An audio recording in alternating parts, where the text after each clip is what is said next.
Hi, everybody. Welcome to Am I the Asshole podcast. I'm Danny Vega, joined today by a very special guest. It's not her first rodeo, folks. She is our AITA resident therapist. You might say, maybe I shouldn't say that. I have to put her on the payroll. Lindsey from Chicago, welcome back to the show. It's great to have you. Hey, it's great to be here. Happy Friday. Yes, it's Friday indeed, and I'm so excited. We threw up on the Patreon. By the way, you could join us on Patreon, patreon.com/AITA pod. Lindsey has joined us. Thank you for supporting. Oh, of course. I got my roommate to support too. Oh my God, what a gem. Yeah, and I wanted to lead into the story where she was telling me the other day where she listened to the episode where you talk about being ghosted. Heard you were ghosted by 3 different therapists, and she said it like upset her so much that she told her therapist about it. That's amazing. Well, I'm sorry to upset her. I mean, it upset me too. It's not a great feeling. She wasn't mad at you. She was mad at those therapists. It's a tough thing, you know, and we'll get into these questions that the patrons ask, but I think that's a tough thing to straddle. I know we've talked about it before, but I'd love to revisit because, you know, I mean, you're feigning in a sense. I mean, in a sense, I think you told me before that you generally do care about your patients, but you have to limit that as well, right? It's kind of it's a gray area in some ways, right? Yeah, I mean, there's like like you have a degree where you like someone professionally, and then like where you really like them as like a friend. It's like, you know, I'm not going to go hang out with patients, but they're people I like. Right. You know, like you like the people that you talk to all day. It would be a horrible job if you hated everybody that you talked to all day as a therapist. But there is a duty to maintain the relationship in a sense, right? Like or at least to not ghost. Yeah, you can't ghost people. It's not like, we can get at that later too, what's called like trauma informed. It's not ethical. Like part of our code of ethics, you have to like terminate therapy like in an appropriate way. You can't just dip out and just kind of like go away. It's really, really inappropriate. Yeah, well, that makes total sense. So so if a client was like really you weren't able to handle it, there's a procedure for how you would have to like wrap things up. You can't just disappear. Yeah, no. And not being able to handle it can mean a few things. It can mean like, this is above the level of care that I'm like qualified to provide, or maybe somebody who like, they have a need that is maybe outside of your skill set or a specialty that you have. Mm-hmm. And they might need someone who specializes in that. So you would let them know, hey, this is beyond what I'm able to help with, without making them feel like they're too much. It's more on me. I do not have this like skill set to support, but I want to connect you with somebody who can. That seems to mirror kind of what I'm always on about with conflicts too. You know, just lay it on yourself is usually a much better way of doing that, right? I feel this, I feel that, rather than you did this, you did that. Yeah. And it's also like not anything that the patient did. It's just like, I do not have the skill set to support with this particular thing. Have you ever heard, or has it ever happened to you where like a patient takes a shot at you, maybe insults you, something like this, hostility directed at you? Not really. Not as like a therapist. So I do a lot of short-term stuff, and then I have some long-term patients. When I was a lot of therapists, like we got our degrees in social work. Mm-hmm. So when I got right out of MSW schools for my master's, I was doing like case management, and I got a lot of shit then, but a lot of it was kind of funny. Like I would have to drive patients to like, or clients to like their appointments or to like go get groceries. And I had one who was just like roasting my driving the whole time. But it was extremely funny. I was kind of annoyed at the time because it was just like a long day, and like caseworkers don't get paid anything. It's just like such a tough job. So I was a little annoyed at the moment, but it's one of those things where it's really annoying, but you're like, I know this is funny. I'm going to laugh about this later. That's hilarious.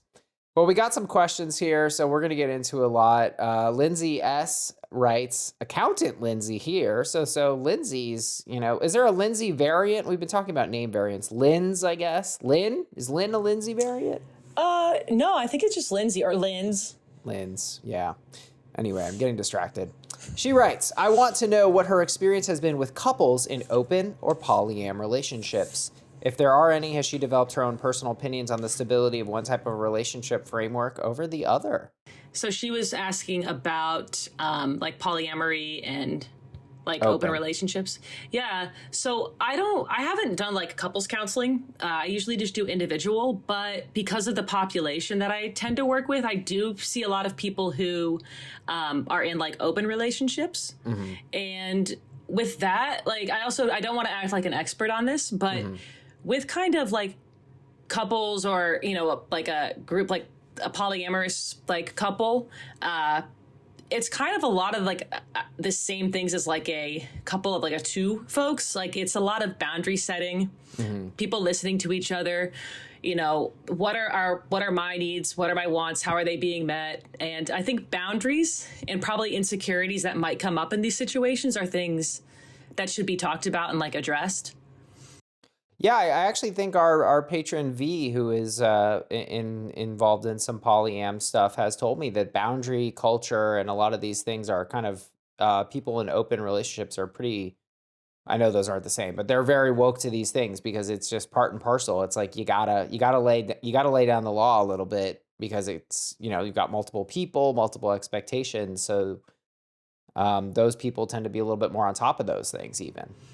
That's what it sounds like. There's a lot more like conscious conversation about these things because you kind of like have to have them. Right. Whereas like with it's two people, sometimes people talk around things or things don't come up quite as much. Things are kind of assumed to be understood.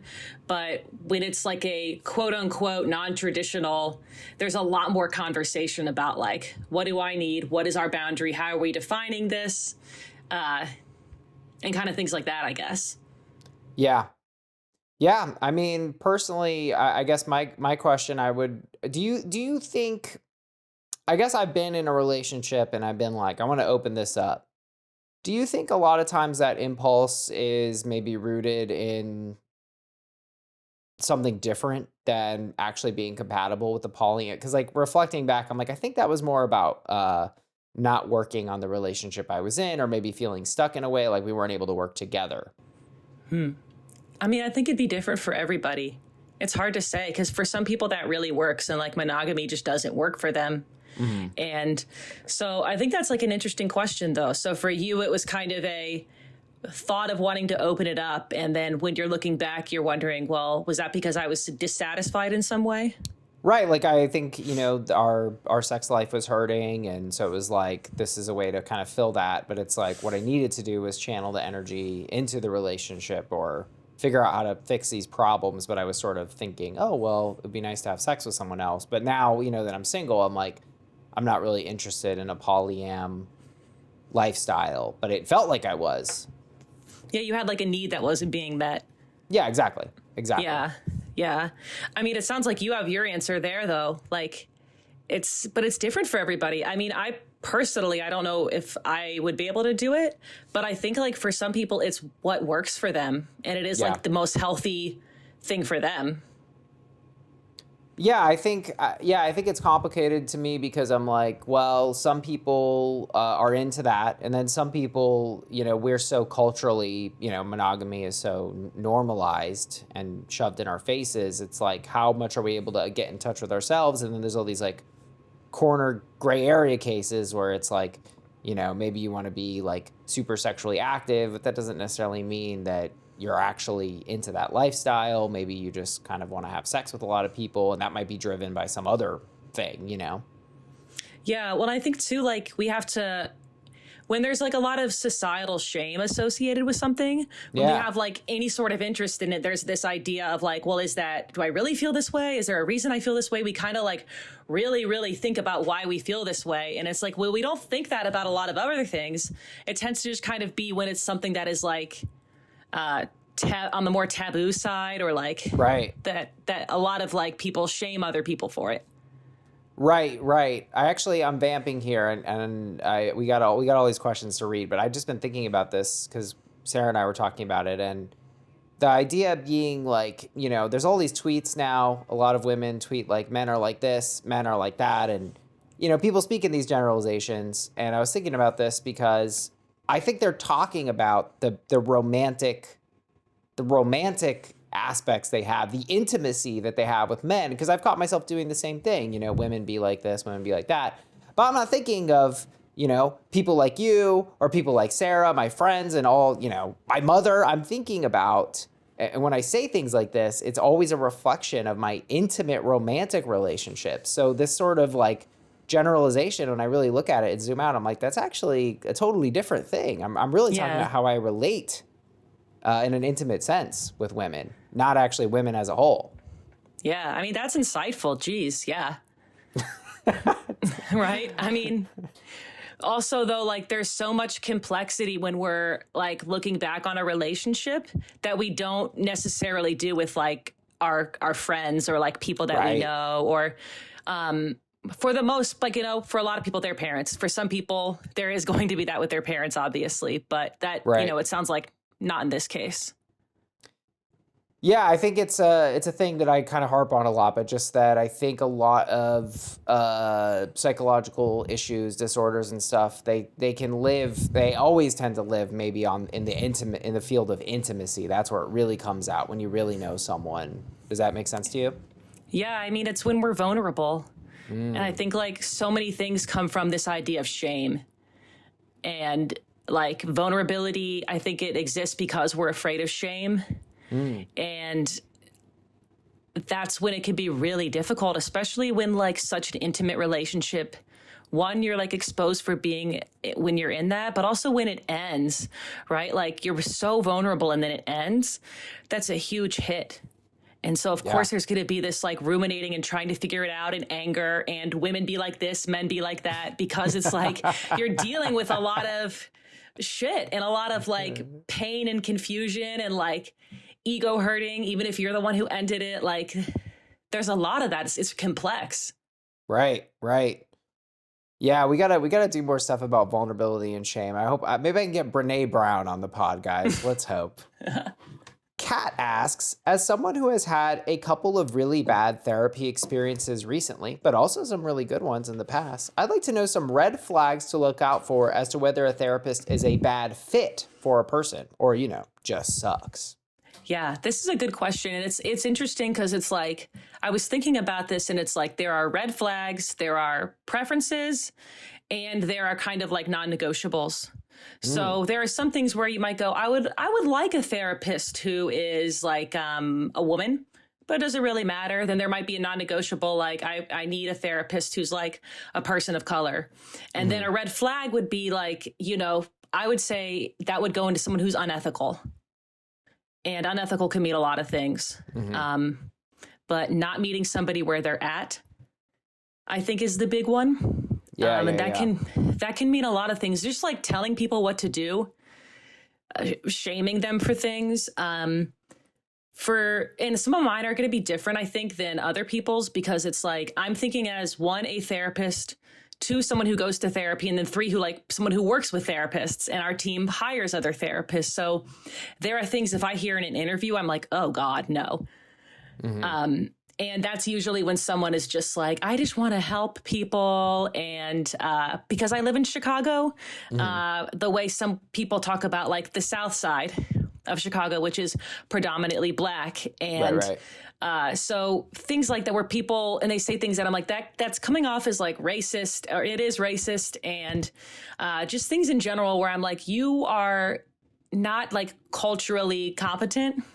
So that's a red flag. Someone who's not respecting like an identity of yours, I think, is a huge one. And like generally unethical, I think crossing boundaries. I've had a few therapists that have done things that I really didn't like. And I can go into that more, but I'm also interested to hear what you think, like things that you've seen in therapists that you were like, never again. Well, I think, I've talked about this guy before, but this guy who was a classical Freudian, and I think, maybe it works for some people, but he just said basically, lay down and talk and explore your thoughts. And I'll just kind of sit here. And he was drawing his little tree. And, I guess really, obviously that's a bit specific. Watch out for the tree drawers. I think we can all know that. But yeah, I mean, for me and my understanding and what I understand from my dad as a psychologist, it's all about talk therapy, talking, working through things. But what resonated particularly with what you said is, the cultural aspect, but the aspect of advice giving and telling what to do, because that when really does nobody likes to be told what to do, and really nobody does what you tell them what to do. People have to get there on their own. And so I love what you said, meet people where they're at. That's always key. And it's an exploration. You're not a coach as a therapist. You're kind of helping someone explore, right? Go through the thicket of their mind with a therapy machete. Yeah. I mean, in a lot of ways, yeah. And I think like the meeting where we're at, like, so I work in community mental health, and so that needs a lot higher. So I see a lot of things like substance use, and I work predominantly with like folks in the LGBTQ community. So that's where like mental health diagnoses, suicide rate is profoundly higher. So we deal with a lot of what we call like high acuity patients, higher need patients. And so when I talk to some therapists who like really freak out if someone mentions thoughts of suicide, or they really freak out if someone talks about drug use, I roll my eyes a little bit because that's just people, and you need to be comfortable with that. And if someone's going to talk about like substance use, that is already like has such a cultural stigma to it, and they're coming to you from a place of vulnerability. And if you're just going to kind of like talk down to them or make them feel bad about their use, what's the point? Right. Who are you even doing that for? That's not going to accomplish anything. If anything, they're just going to lie to you. Right. Maybe a green flag, and tell me if you're with this. Would you say, is it a lot of asking questions, being inquisitive?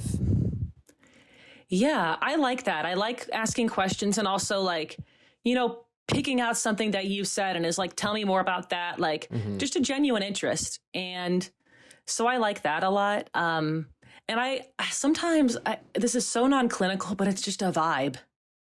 You just kind of click with somebody. And like, I like a reasonable amount of self-disclosure, like not too much at all, but like, yes.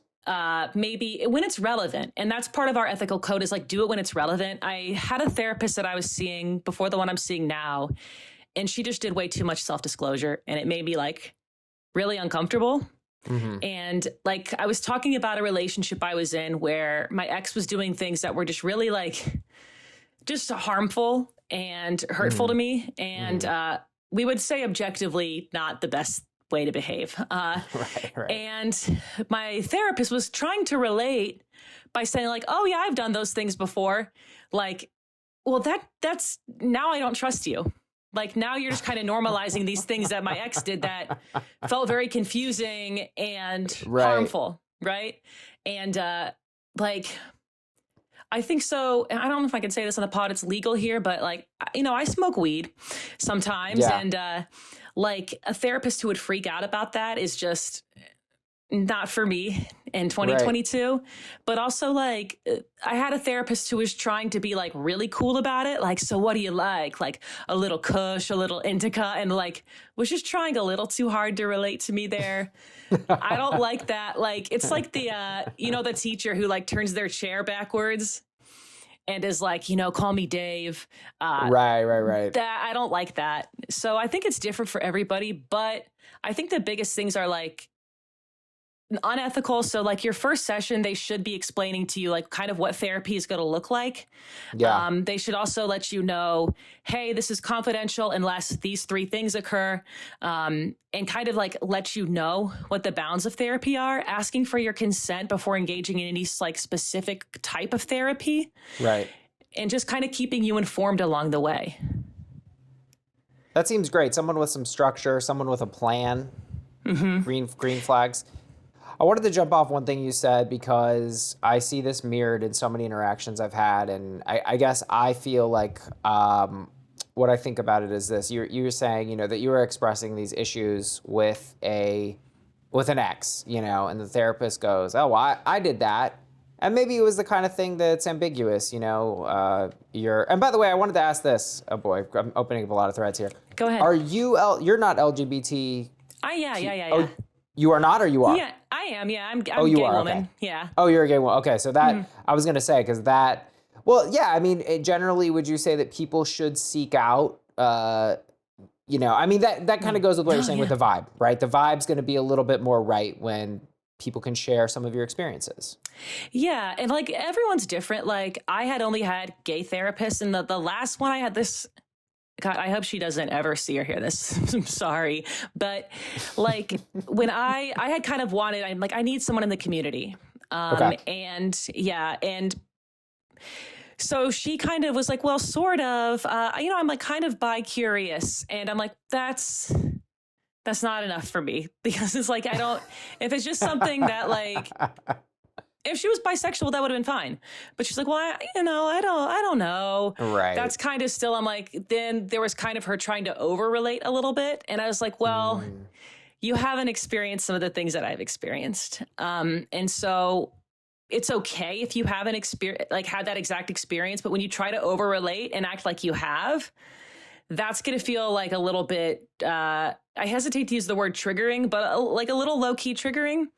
Yeah. I think it's like, for me, I only want a gay therapist, and I don't care gender. I would want someone in the community, but like for a lot of folks, like I've had people who I meet with like in the clinic where I work, like really short term, and they go, well, I want a Black therapist. And I'm like, sweet. Like it's never offended me. Mm-hmm. So I think that's like another red flag. That's like, if a therapist is like offended by you addressing their like any kind of like privileged identity that they hold. Yeah. Like that's not a good therapist. And that's somebody who's bringing their own shit into the mix. And that is not what you wanted to have to deal with or pay for. Yeah, and it also sounds like, I am a Karen here, and I'm not equating this with being a Karen per se, but what you are saying is it's okay to have standards. It's okay to have demands. This is about you and your journey, so find the right person. Yeah, I can't emphasize that enough. That's like the most important thing I could tell anybody about therapy is like, it's not about them, and it's not about their feelings or anything like that. It's about you and what you need and what you want in a therapist. And it is okay to ask for what you want. Like if you are Muslim and you want a Muslim therapist, ask for that. If you are trans and you want a trans therapist, ask for that. Like whatever identity you hold, and if that is important to you, and to like important for you to have a therapist who recognizes that and relates to that, there's nothing wrong with that, and advocate for that for yourself. That makes a ton of sense. Okay, so go to this other thread. This therapist said to you, oh, I've done that, and maybe it was like a slight or something. My ex made this comment. Oh, you're really gonna wear that? We've all made comments like this. But I guess an insight I've been chewing on is, when you're in a relationship, you're in this intimate thing with someone, and you have this minor incident. Right. You have this little thing that happens, and it might be a little slight, and it doesn't seem like that big of a deal. And you might get this response from people. And then you might even have a litany of such slights. Oh, they also said this other thing. And oh, is that your hair today or whatever? Sorry, these are very heteronormative things guys would say. Things I have said. Let's be real. But yeah, and I guess the insight that I've had or felt I've had is that you're not gonna people are not gonna be able to see the forest for the trees like you are, because you're in it, right? And so you go down this thing and these little comments or this conflict you had, and so I don't know, a thing that I've been saying recently is I feel like trust your instincts, and if shit feels really bad and really weird, like, and it is just a slight, and people are telling you it's a slight, and that's a normal thing, or, oh, I've said that. It's like, well, don't discount what you feel, because you're probably picking up on something, especially if it's a pattern. Trust yourself. Yeah, that is like something that I'm working on personally. Some of my personal life happened for the last like year and a half is trusting myself. And it's like it's a really valuable skill to have. And it's a relief to have it as a skill, I feel like. When you're not constantly questioning yourself, because that could be agonizing. It's very agonizing. And I think I think a lot of good people, a lot of reflective people question themselves a lot too. And I think one of my big mistakes, and I see it across a lot of my life, is that I did not trust my instincts. So Mallory asks, I'd like to know if you believe in antidepressant medication, and if she has ever told a patient that they need medication as a replacement for therapy. My therapist thinks that my depression cannot be completely fixed with therapy, and that medication is necessary for the rest of my life. That's I don't know. I mean, I definitely like believe in the benefits of it, but I've never told anyone that they like need to do it. Or that it's a replacement for therapy. Because actually, if you're on medication, it's probably even better to be in therapy while you're on medication. Right. So you have someone to help in like monitoring what's kind of going on and how your mood is going. Especially because a lot of antidepressants start to work so gradually that it's like we don't always see it. So it's sometimes helpful to have that like other person to kind of reflect some things back to you. But in terms of, what was it, function for the rest of your life, I don't know. I mean, I don't know how old this person is, but I don't know if we know they have to function, they need it for the rest of their life. But also, like, what does need mean? Like, does it mean like I need this to be able to go out on the weekends and hang out with my friends and feel really cheery? Or does it mean like I need it to get out of bed and like brush my teeth and take a shower every day? Right. You know what I mean? So they can be totally different things.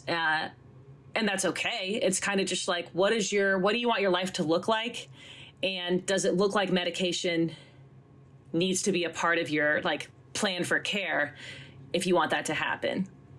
Yeah, I mean, it seems a little rigid to me, and it doesn't seem, somebody saying like you need to be on meds for the rest of your life, that doesn't seem like the kind of person with like a plan, and it just seems a bit draconian and Yeah, and it's kind of like, you know how like when you're like studying for like, we're studying for like the SATs and stuff, or like multiple choice, they're like, the answer is rarely, always, or never. Mm-hmm.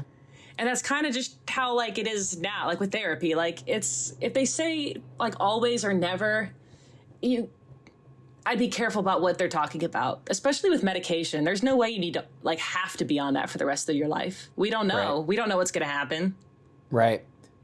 Yeah, I mean, I read a book, and the premise was that antidepressants are overrated, basically. And it's been my feeling, and I think I maybe picked up some of this from my dad, that just, you know, it is a holistic picture. It should be approached holistically. So I think I'm very with you from what I understand and what I've heard and my own experience. Because, I mean, I guess the other thing I've heard posed is like grief, you know, like, well, grief sure looks a lot like depression, doesn't it? I mean, you're down, you're in the dumps, you don't want to be alive, you don't know the point of life, all these things. But that's not depression, right? That's grief. It is and therapy can help with that. Yeah. And even like research-based like evidence shows like the most effective is therapy and medication together, at least for like depression and anxiety. That makes a ton of sense. Bulging Tomato asks, what are signs a person isn't going to do well in therapy? Well, I guess also this is like such an annoying therapist thing to say, but it's like, what does do well mean? Right. You know, but I think in general, someone who like doesn't want to be there at all. Yeah. And doing well can mean so many different things. It's like, I don't want to like name a behavior and then make someone who does that behavior think they won't do well in therapy, because like that's not the case. Right. But generally someone who doesn't show any interest in being there at all and doesn't want to like do the work probably won't do very well. Yeah, I mean, and I'll disclaim this and say I'm just a guy who's read a lot of Reddit and a couple books about the matter. But, you know, narcissists notoriously win over therapists because they're so charismatic. And, you know, I think that very much fits the bill for what you're saying, because they'll be like, yeah, I'm down to go. Maybe they are down to go. Probably not, though. But if they are, they're not necessarily going to say, I'm going to work on this in therapy. I'm going to fix these issues in therapy. They'll be like, I'll go. Let's see. Oh, yeah. You know? Or they just come and like, you know, every session is about what this other person did to them in their life. You know, it's the, you know, talking about everybody else but themselves. And sometimes, right, we need to talk about other people because we have relationships with these people and it impacts how we feel about ourselves and, you know, how we act when we're with them. But if you're just going and it's like about other people, you're probably not going to do well. I think of people who are like forced to go. So like when people are like, well, like we'll have folks come in sometimes and they're like, well, my brother, he needs to come in and can you guys make him talk to somebody? We're like, no, we can't because it's just not effective. And they're like, well, you know, you know what to say to like talk to him. And I think people sometimes think we have like tricks. Right. Like I have a little trick I can little do. Cheat code. Yeah. And then like nothing I say is so like amazing that someone's going to want to stop doing heroin or meth. Like nothing is as amazing, probably feels as good as that in terms of like what I can say. So it's really got to be, people have to be ready and they have to want to be there. That makes sense. That makes a lot of sense to me. Now, Carissa asked, what's some advice for someone going to therapy for the first time? Oh, like be transparent about it. Let them know this is my first time. I don't really know what this is all about or what this looks like. And I think like kind of communicating that. What are your feelings on it? Yeah, I'm very with you. I think you should be transparent to help the therapist be set up for success. And I like what we've said earlier, have standards, know what you want, and be prepared to shop around, because chances are the first couple people you're going to get are going to be schmucks or just not compatible with you. They don't need to be schmucks. They're just maybe not right for you. Yeah, like your preferences will probably change as you go. You don't need to know all your preferences before you step in. Yeah. You kind of might just learn through trial and error. Like think about the first person you ever dated. Like that's your preferences changed over time, or you learned like what you want or what you don't want, or what works or what doesn't work. It can be the same with a therapist. Like you said, shop around. Yeah, I mean, I think the other aspect, and we're kind of dancing around this, but it's going there to do work and making sure the person is having you do some kind of work, right? Like it shouldn't be fun. And I remember the last therapist I saw, I did double up. I did my 2 sessions a week, and I really had a lot of relationship stuff to burn through. And the number one thing I took away from that was slow the hell down in these relationships. I'm clearly jumping in. I'm jumping in. I finally did stop, fortunately, maybe just because I couldn't find anyone, but I did stop. And, there was a moment where the therapy session started to feel like I was making her laugh a lot. And I was like, I should not be having a thought in therapy. I'm really killing. I'm doing super well this sesh, and she saw that for what it was and said, look, I think you're done. I don't think you have a lot of stuff. Part of me is like, that left a lingering kind of like, was I done, and do I need to go back? But I certainly feel like I was done with her, because we were no longer really getting meaty stuff out of our sessions. And so I felt like it was a natural end at that point. And I haven't kind of craved therapy since. So it felt like okay when she said that. It did. I felt like I was out of something, and I felt like, I had all this relationship stuff to go through. And I'm actually curious what you think about this. I've run into somebody else kind of validate me on this, but I write every fucking thing down, like everything, like every memory I can possibly have. And I write it all down, and I'll reread it maybe once, twice. I journal like a crazy person. I mean, I probably wrote like 2,000 words a day for months. And journaling, just about everything that happened, and I got it all out, and yeah, it came to a point where I'm like, I think I've processed what happened. There's no other thoughts to have about this. I kind of feel that. Yeah, that's actually like that's pretty impressive, because I mean, I feel like some people, or even it's something that I've done before, is like I get it all out, but it's just still up in there. Mm-hmm. And like the ruminating. And I know the ruminating is because it's like you felt like you wanted to have control over the situation, etc. But I think it's I'm jealous. It's impressive to like write it all out, and it's just out there, and you feel done with it. Do you ever like revisit it and want to reread it again, or is it like done? I do. I was with someone for half a decade, and I'll have dreams and stuff, or see photos. And I still think, I am still processing aspects of that. I mean, because I think there is still the emotional layer of it, and the associational layer. She was a lawyer, and so every lawyer I meet, I'm going to see them through a particular lens. And yeah, so I wouldn't say I'm completely done, but I'm not ruminating. And actually, that relationship didn't cause me a lot of painful rumination, because and I give her props for this too. We went to counseling, and this has been a bit of, I guess I have been giving advice on this, which is, I think, break up deliberately and slowly, which is not to say keep giving them chances, but rather like all of a sudden leaving it's, what's the word I want? It's like insurance. It's peace of mind insurance to break up in a way, or do couples therapy, to go that extra mile before you really end it. Because, I really feel like we did give it the fairest of fair shakes. And when it didn't work out, I slept like a baby because of how it ended. It was a clean break. You don't have to look back and think like, what if I had done this? What if we had talked about it this way? Because you did do all those things. Right. Right. And yeah, I think, I mean, I'm not sitting here saying I don't ruminate, because God knows I do, but I think when you're getting over a relationship, that was instrumental in expediting it, was writing all these things down and personally reflecting, and then knowing what I needed to talk about with the therapist. Like having a plan. Like, is that fair to say? Like, I brought my own shit. I was like, I have material to do in this therapy session, like specific things. Would you advise people to plan and take it seriously? I think like maybe like you don't always need to plan. I think it's like what works for you. But I think sometimes people come in and they're like, they want to get an A in therapy, right? They want to like show up and be really prepared, but sometimes like you're not. And Right. you come in and you're like, people are like, well, I don't know really what I have to talk to you about today. And it's like, well, let's just, you know, they do.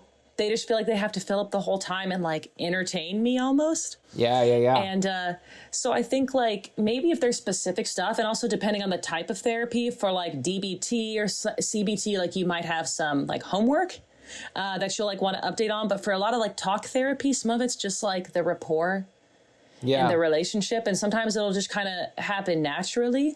So like I would say if it feels helpful to you, like kind of have some things written out, but also like don't feel like you have to do that every time, and don't start to worry yourself about it.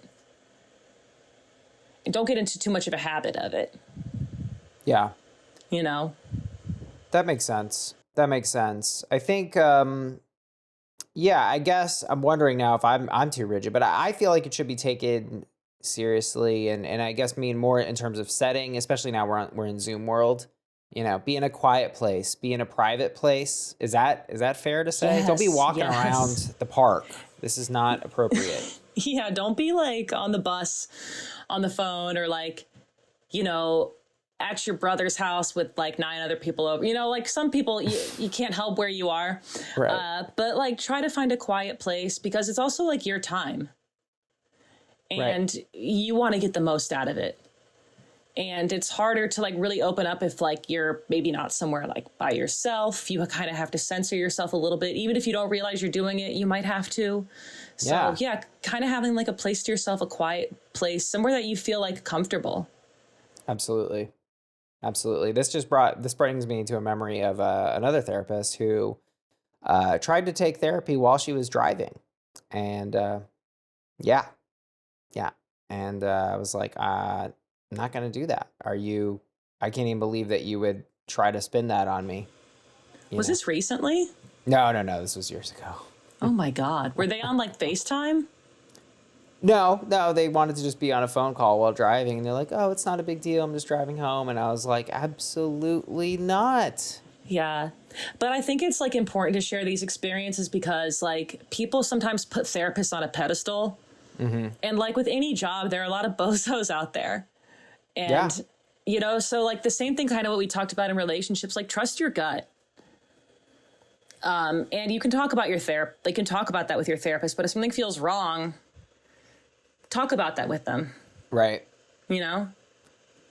Yeah, I mean, I'm big on ownership. If she had just said, look, I fucked up, I'm in a situation where I can drive, we can do it or not. I know it's not ideal, but if you need it, I'm here for you. But of course, I'll happily reschedule, you know, but that was not her angle at all. She was trying to spin it. And I was like, honey, you're not spinning it this way. I hate that. Yeah, like if someone just says, I'm sorry, that wasn't cool, I shouldn't have done that, I am immediately like, oh, okay. I love that. It's pretty, all right, we all make mistakes. If they mean it, but to try to like bullshit and like it also kind of make you question yourself. Yes. Like telling you it's not a big deal, and you're like, I don't know, it kind of feels like a big deal to me, but you're telling me it's not. So how am I supposed to feel about that? I love that you said that. I really have been watching out for this. If you go to someone, you say, hey, this happened, you know, and you're not attacking them, but you're just saying like this happened, they fucked you up somehow, whatever, something hurt your feelings, and their response isn't a simple, I'm sorry, that wasn't cool. It's like, why is that so? Why is it easy for you to mount a case against me and start rationalizing and talking to me? Why is that when this could have been over? This is a 1 or 2 sentence thing. You know, it could have been over, but you couldn't say that it wasn't cool. You couldn't take that ownership. And I really am on a high alert for that. I mean, it freaks me the fuck out. The same here. And I think like stuff that I've dealt with, with like, I'll be vague, but tempers with other people. Yeah. Is just, for me, it is something that never again. And it's like, just, I'll be, because it's going to be on TikTok, so I'm going to be a little more discreet, but I'll just leave it at that. But like making a mountain out of a molehill kind of situation. And you question, you're like, what? I really thought this is small, but you're acting like this is very enormous. And I feel like I'm going crazy. Right. Yeah, I think that's the mark of it too. And it's like, this wasn't a big deal. You're actually making a big deal by just refusing to apologize and acknowledge. That's really it. They're Darvoing us. What is Darvo? Deny, attack, reverse victim, and offender. These people, they're masters. They're masters. The Darvo Kings. Watch out for it, folks. Yeah. Sarah, our patron, not Sarah, the podcast host, wrote this. I'd like to know how to deal with relationship anxiety. I have anxiety in general, but it also spills over to my relation. When my boyfriend is with me, I'm fine, but when he's gone, I'm anxious that he isn't going to come home, etc. He hasn't done anything to make me feel this way. How do you start to deal with this? And Sarah, the podcast host, joked, "Did I write this in my sleep?"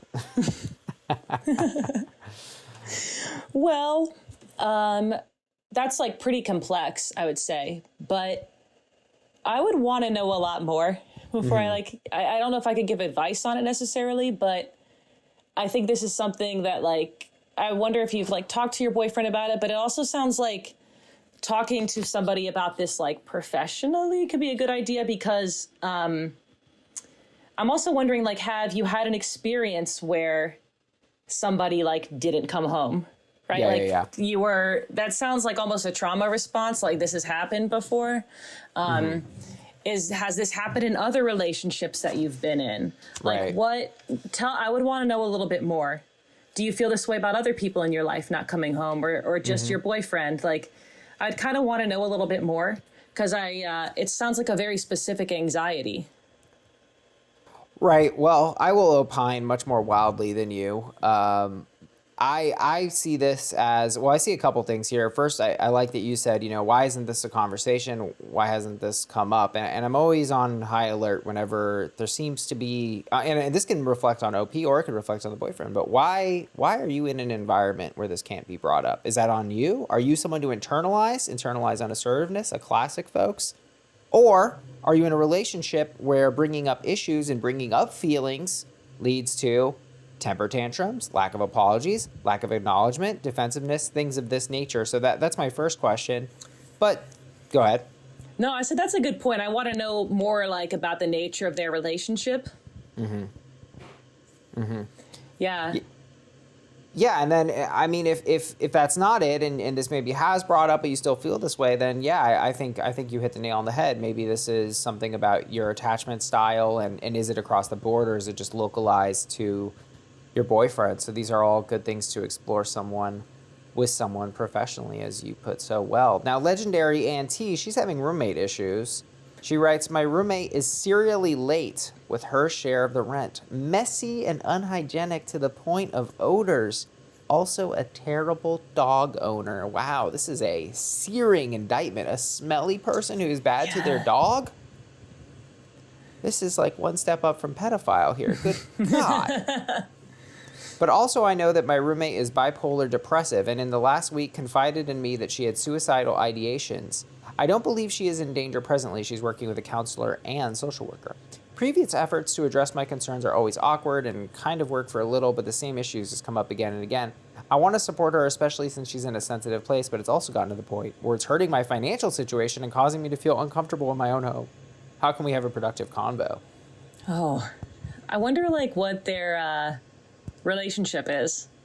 Like, are they just kind of roommates? Are they really good friends? Are they like related? Because it sounds like you feel like you owe a little bit of something to them. Or, just being a good roommate and like want to look out. But I think one of the first things I'd want to know is like, when's your lease up? I'm not even trying to be funny, but like, it doesn't sound like a great living situation. Do you feel like you have to stay there? Right. And like, it sounds like it's impacting your finances too. Like having to pay like double of the rent, that's a pretty big deal. Absolutely. Yeah, What are your thoughts on that? I'm very with you. I mean, look, I think the roommate relationship it can seem, it can seem very casual and cold, but I think we're deluding ourselves a little bit, when we tell ourselves, oh, they're just my roommate. It's like, well, they're probably part of your daily life. They can impact your finances. You have to smell them. Like, it starts to mimic something that's pretty close to a marriage in a lot of ways. I mean, this is a classic marriage problem. I don't love this situation for you, and yeah, I mean, I think you hit the nail on the head, because it's really like, can you get out of this? Because I don't want you to make this work. A roommate, it's not your duty to make this work with a roommate. No way, Jose. If you guys are like friends or like longtime buddies, I can see a difference. But if it's kind of like a contractual thing, I mean, what I'm hearing is that this is a really big problem for you. And I'm also hearing that it doesn't sound like it's going to change. So what do we do with that? Right. And I think that's, so the options are, what are the options really? You could stay and keep paying, keep this situation going. Yeah. And hope it gets better. Or you cannot live there anymore. Yeah, I mean, I think productive conversation-wise, I'm like, it might be time to bring out the big guns and say, look, I need to look for another roommate, and because of everything you said. And I actually think, maybe don't include the part where they smell bad, but just say like, I feel financially uncomfortable. I find myself worried about you, which I think is a very kind way of putting it. And I think that's always a good approach in a conflict, to not provoke them at all, so that they can understand, like, this is fucking your shit up. Yeah, it's also like even saying like, look, hey, I just financially I don't have enough money to do this. So it's like not even about them. It's just whatever makes you like kind of, what is the big issue to you? If it feels easier to say like, because it also sounds like that's a big thing, is that's kind of what it's coming down to, is that this person seems to be saying the big thing is like they financially just can't do it.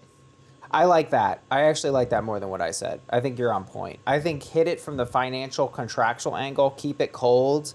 Sounds like this person is just your roommate. You didn't describe them as your friend at any point. And it's like, that way you're not putting in any thoughts of like, I care about you, because the truth is it's none of your business. That this is a cut and dry thing, and it's like, yeah, and I think you can say like, I care about you, but I think you can also say like, at the end of the day, it's just logistically it won't work. Right. It's like no judgment on the roommate, even if the person feels a little judgment. There is a way to say it that's just, look, at the end of the day, I can't afford to do this. I guess my fear was saying I care is then this person can leverage that on you. Well, if you care so much, you're gonna put me in a bad place, and they use that against you, and I don't know. I don't know if I love that positioning. Yeah, it's hard because we don't know the roommate's like personality. We like don't know how they react to things. But that is a good point. Like, if that is somebody who's gonna leverage it, it has to be just a cut and dry, really strong boundary. So you said something earlier, and I forgot to jump off it, but it came back to me. You said something about 3 things. The 3 things that you said that. You with me? These 3 things to say to a therapist that are not confidential. That was kind of the thread you mentioned. Yeah. So we say like, everything that we say here is confidential. The only times I can break that is if you tell me you are going to hurt yourself, and we can get into that in a minute. You are going to hurt somebody else. Or I suspect child or elder abuse. Oh, interesting. But if you're going to hurt someone else, okay, so everyone's. I was going to say, what about the middle? What about the 30-year-olds? You can just hurt a 30-year-old, fuck them right up. Yeah. With this is where I get judgmental with some therapists, where if someone just comes in, because people have said, well, I told my therapist I thought about killing myself, and she called 911, and to me that's a shitty therapist, because thoughts of suicide are literally a symptom of depression. Right. It is a normal part of depression. It feels like shit, but it's a normal part of depression. And so if you're feeling this way, let's talk about it. Like, you're feeling this way. Is this something that you are having a plan for, that you want to act on? And we probably should put a trigger warning in here for this part, but people will say, if that's okay, Would that be okay? Yeah. So trigger warning here, but like, so somebody who says, well, I don't know, I might just like take a bunch of pills. I'm not sure. That's not really quite as much of a plan as I am going to get my gun and I'm going to drive out to the field that I used to go to go running. And I'm going to, like end my life. So that is like a lot more specific. But even if that is it, like we talk about, okay, you having those thoughts. Well, do you have someone you can give your gun to? Well, yeah, I've got like a friend. Okay, well, can you give that to your friend? Yeah, I can do that. And we kind of talk about like how intense are these feelings? Because if someone's going to do it, they're not going to like tell you all of this, right? Like people are here because they want some support and they want some help. So talking about ways to keep you safe. So we would create what's called like a safety plan. And, there's a lot of background, and this is a lot of really clinical stuff, a lot of background information that you want to get to understand like kind of how likely this is to happen. But a lot more is just asking the person and seeing where they're at. Same with like, I want to kill somebody. So I used to work in HIV and AIDS care. So with folks who were like living with HIV and AIDS, and we'd get newly diagnosed people sometimes. And especially with women, they would be like, I'm going to fucking kill him. And they weren't going to really go kill this guy. They were expressing anger and betrayal. So that wouldn't be like homicidal ideation necessarily, right? It's more if there's like a specific plan, but even then hospitalization is the absolute last resort. Because that can be way more traumatizing for people, especially if you are not white, not cis, a queer person, etc. Like it can be really, really traumatizing. So, we really want to work with the person to keep them safe there and like kind of treat them as the expert of their health. I feel like I'm rambling a little there. I went off, but No, that makes sense because I had the impulse to be like, shouldn't they err on the side of caution? But I think you spelled out well that, yes, but also you got to be cautious about them because they could really end up in quite a predicament if you are too quick to the phone, call 911 when, a woman kind of opens up with, I'm going to kill him. And it's like, well, she's not really going to kill him. You're being a literalist. Like she's expressing an emotion. So I thought that was really well explained. That makes a lot of sense to me. Yeah. And ethically, we can't unless the person says they want to do it and they won't safety plan with you. So the safety plan is this is a defined therapist tool to go into this. Mm-hmm. Yeah, okay. It's like, who can we call? Who's someone that you can call that you trust? Like, what are you going to be doing for the next, 48 hours? I ask about people in their life. I ask about pets a lot because pets are something that is like, there are a lot of I can't tell you how many people I met who are like, no, I wouldn't do anything because of my dog or because of my cats. Aww. It's really sweet. Yeah. And so, just figuring out, what people do because they've stayed safe up until this point, right? Like they didn't wake up today and feel this for the first time. They've been living with it for a while. So there are a lot of things, whether we know it or not, we're coping. We just don't always realize that or call it that. Do you want to go more into that? We're always coping. Everything is a coping mechanism or what do you want about? I think a lot of things. I think so someone who lives with chronic suicidal ideation, they have ways of coping because they haven't killed themselves. Right. Right? Like you're living with this, but you don't do it. Yeah.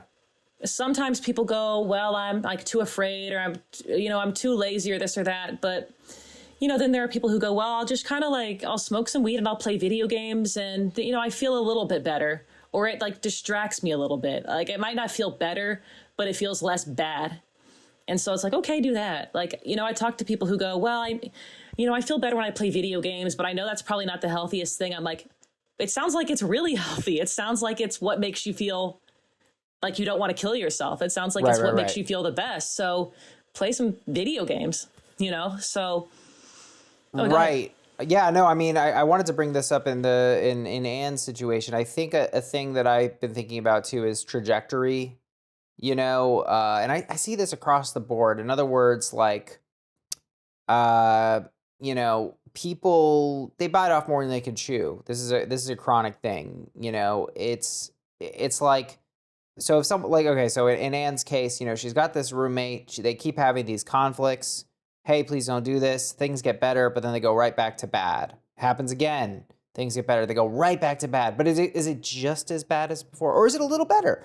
And that's a thing I think is really important, because I'm a big believer in giving people chances and being aware of their trajectory, and if they're just inching up, because you got to crawl before you walk, and sometimes you can't even crawl. Sometimes you got to flail on the ground. But if they're flailing and you're sensing that, maybe give them a chance to kind of crawl. Yeah, as long as it doesn't violate any like strong boundaries that you have or any non-negotiables for you, I don't see anything wrong with that. Yeah, I think the other angle I was looking at is like, I have so many friends. I know so many amazing creative people, and, and I love them. And I see this so much in myself, but, they want to make a feature film tomorrow. And I'm like, don't shoot for that, because then you can end up in this place of disappointment. I saw this in the video game thing, like this person maybe has some other aspirations, something else they want to do. And maybe it's like, well, maybe their goal is to write a novel. So it's like, okay, play video games, and instead, like, instead of, don't try to quit, like, you got to crawl, but maybe make a goal to try to write your novel for like 1 minute, just like a tiny, tiny step forward. And I think whenever I've tried to change things about myself and I get all excited about the concept of like this new Danny is going to be mega buff. And it's like, no, I'm not going to do that, Yeah. But I could do one push-up. That's more than I can do. I wasn't trying to brag. Wow, Danny. I could do a push-up. Danny's bragging about how he's stronger than women on his podcast. But there's something that I heard from that they do in recovery, and I heard it when I just became a social worker, and they teach people when you make a to-do list and then cut it in half. And I think that can apply to I use it all the time now. Because it's really helpful. And it's just like, don't like bite off more than you can chew, like you said. Like, okay, I'm gonna like I'm gonna do all these things today. Just, okay, well, what needs to get done? And what's like feasible?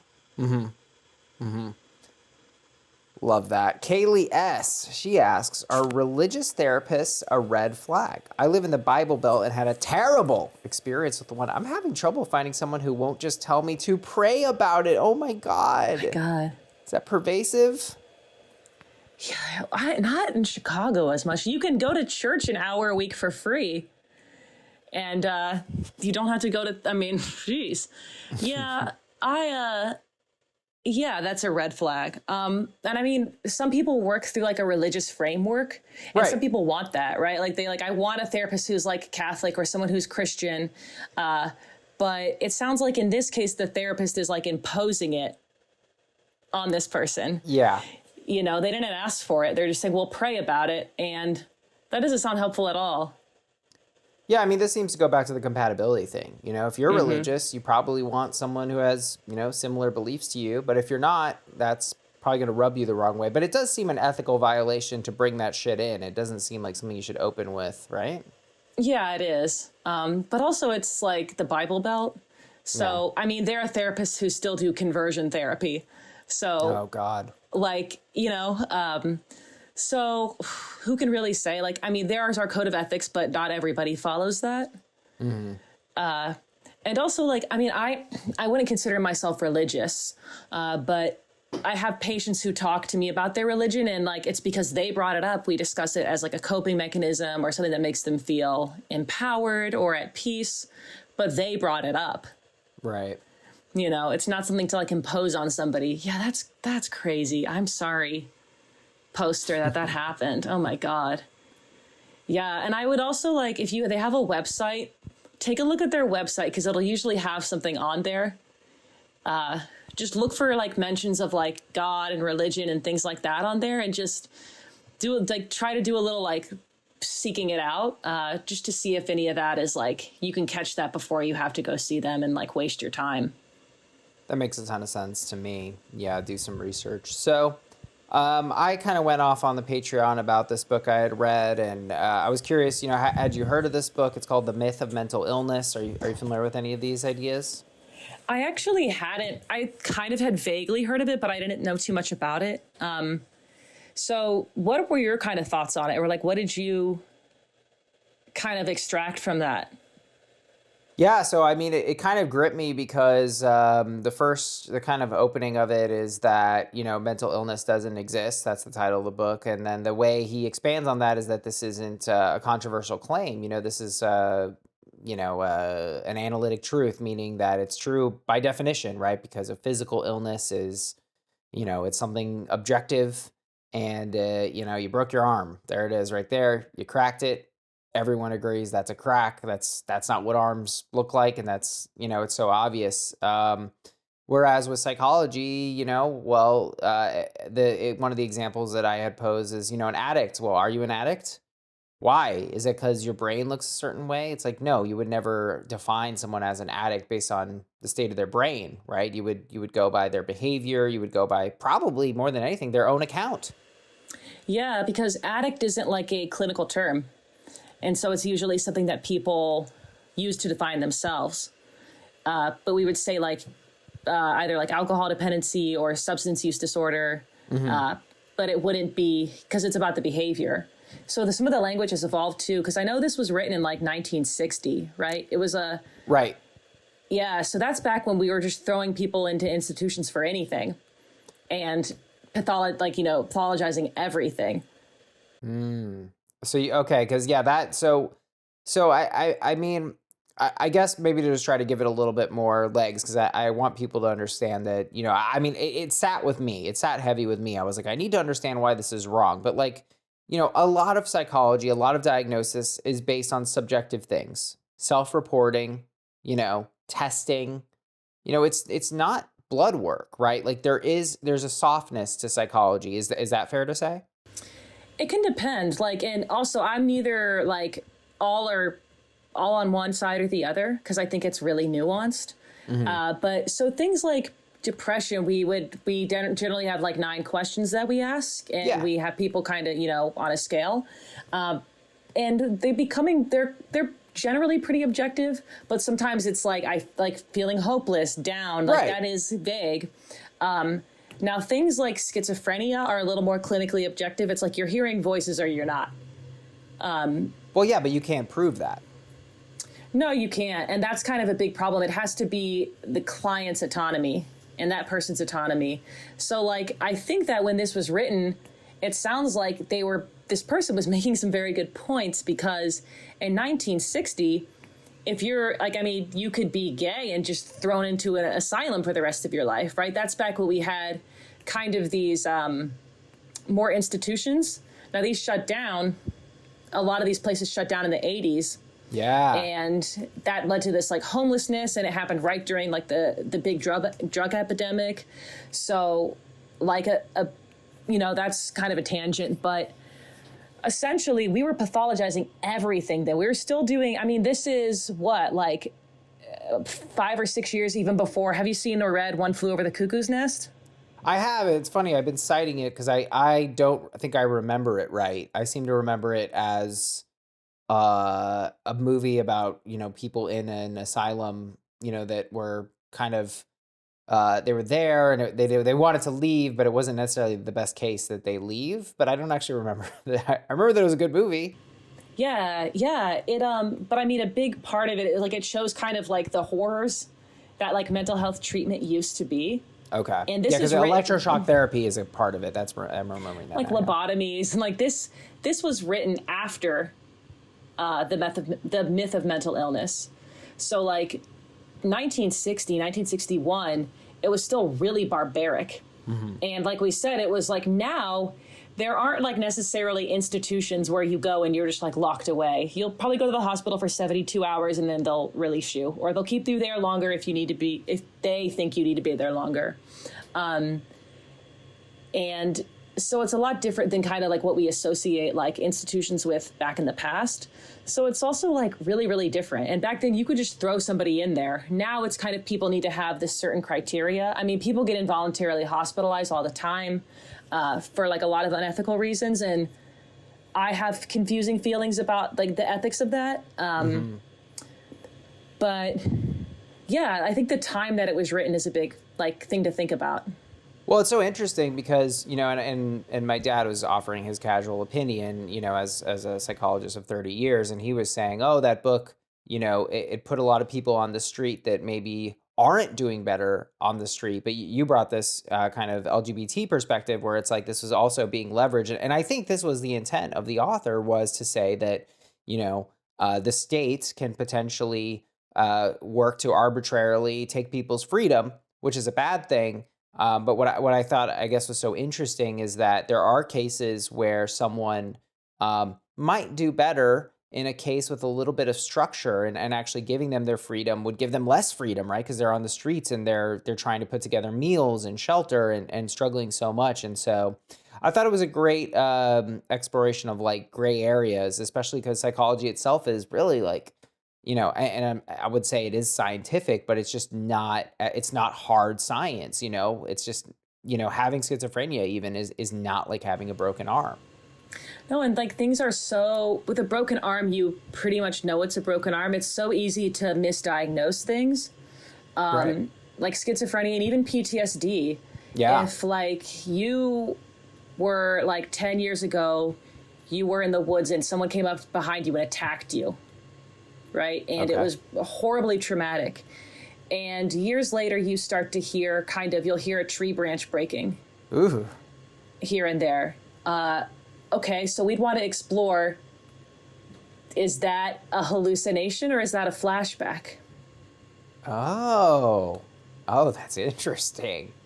Right? So there's a lot to go into. That's why we want to get a really good history. Also, if you start hearing voices and you're like in your 40s or 50s, my very first question is, what's the substance use looking like? Right. So there's so many things that like could be misdiagnosed, or yes, this behavior falls into this category, but there's so much more that we need to know. Right. Right. Yeah, I mean, one thing my dad always stressed, he does clinical. He's not a therapist. I like to joke he doesn't actually help people, but he does. He does. Is the holistic picture. The holistic picture is everything. And I guess to tie that into what I was saying earlier, is that when you describe these slights or these incidents that may happen in your intimate relationships, it can be very difficult, and it can be very difficult for friends and maybe even a shitty therapist to understand that they need to understand the bigger picture before being like, oh yeah, well, I've said stuff like that, you know? Um, I want to wrap things up here. We did not get to an AITA, but this has been an amazing discussion. Thank you so much. I wanted to pose a final question to you, something that I think comes up a lot, and I kind of tweeted this thing somewhat recently, which was like, don't bring up trauma on a first date. Don't bring trauma up on a fifth date. Don't bring trauma up on a date. It's not a dating thing. And I guess I think it's a thing that's coming up a lot. I think one angle on this is that women are doing emotional labor for men. I think it's out there. But yeah, what is your take on, people have heavy shit and they're unloading it, and how do you, yeah, what do you make of that? Yeah. Ooh. I guess it's like, why do you feel like you need to do this on a first date? Like, is this the only outlet you have for it? Do you have other people you can talk to? Like, how are you trying to feel safe? Are you trying to feel in control? Like, what are you trying to gain out of doing this is what I would want to know. I know for me, like, I'm going to have a different perspective because I work in it. If that happened to me on a first date, I would be out pretty quickly, because it's like, I do this all day, and I do not, I can do it in my work mode, but I do not want to caretake outside of work. I really need someone to have kind of their shit together. Right. And I just, I don't know. I think if someone is talking about their trauma and the other person is really kind of, they're like turned on by it, I'm wondering what's going on there. What's this attraction going to be based on? Yeah. I don't know what the point of it is. That's just kind of when you're asking each other, what kind of music do you like? And, Right, do you right. like sports, and where are you from? So I don't know how trauma would come up. I don't think it's like a great idea. I would wonder why it feels important, I guess, at the end of the day. Right. It seems to me like what you're saying is, if you're having that impulse, you need to look inward and figure out why are you bringing this up? What's still going on? I mean, look, I see it right in myself. Maybe I don't like to call it trauma, but I was certainly, associating negative things, and I was bringing up, my exes at certain points when I was dating. And it was because I hadn't fully processed those relationships. I hadn't recovered. So I think what you're saying is spot on. You gotta look inward, because that's not something you should be doing. And if it works, right, you're probably entering into something toxic, because a healthy person would be like, nah, we're not going into what happened with your parents 10 years ago. I just met you. Yeah. And I think that's like different. I think sometimes with like gay people on like a first date, there might be a discussion, like not so much anymore, I've noticed, but like maybe 7 or 8 years ago, it's like, oh, how are your parents cool with it? And kind of like that, but Yeah. which could be traumatizing, but it's kind of just like it's like shaking hands for us sometimes. You just have to bring it up and like know what you're getting into. But like, I mean, right, if someone got bit by a dog and they're like, well, I don't want to go to the dog park. I got bit by a dog once and it really scared me. Like, yeah, it might be a trauma response, but that's okay. But if someone's right, I think within reason, that's not the kind of trauma that people are talking about in this conversation. Well, the emotional tone being so huge, like, are your parents cool with it? That feels like a pretty chill vibe. Whereas, yeah, there was an instance where my father actually referred, like, what is the energy of this? Because if they're vibing about it, that doesn't feel like they're unpacking trauma. It feels like it's very processed, and they're being like, yeah, this shit went down, and they're not looking for an emotionally heavy response. Yeah, and I say this more as like regular Lindsey and not like as a therapist, but I don't think there's any reason to bring up your trauma on a first date. Love that. Maybe we got to throw that on a mug. Lindsey, thank you so much. I love this. Thank you for sharing your perspective as a therapist, as a LGBT person. We really love to see it. Thank you for supporting the pod. I mean, I can't say enough. You're a gem and a half. Oh my God, you are. Thank you so much. I love it. I'm happy to help and be here. Love it. Well, we'll definitely do another one of these, and we'll see you guys next time. Bye. I'll see you later, everybody.